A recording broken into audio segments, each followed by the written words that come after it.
Al-Masmari, les milices n'ont plus aucun pouvoir réel.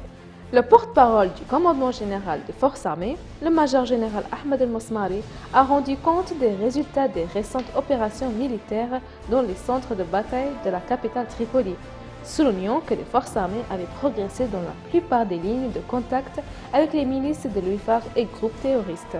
Il a ajouté que le commandement de la salle d'opération avancée, le major général Salah Abouda, avait déclaré que les milices n'avaient plus de force réelle sur le terrain et qu'ils dépendaient entièrement de certains avions turcs qui avaient été abattus par d'eux.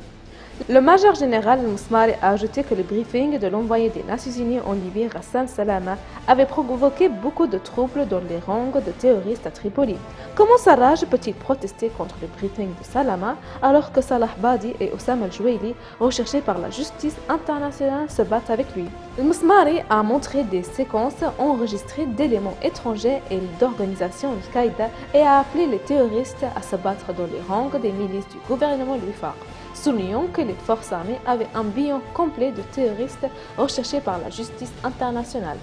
Soulignant que la bataille de l'armée à Tripoli est l'unique objectif fondamental d'éliminer le terrorisme et que l'armée ne se bat pas pour la militarisation de l'État, mais pour sa civilisation. Soulignant que l'aviation a imposé un contrôle aérien sur tout le territoire libyen.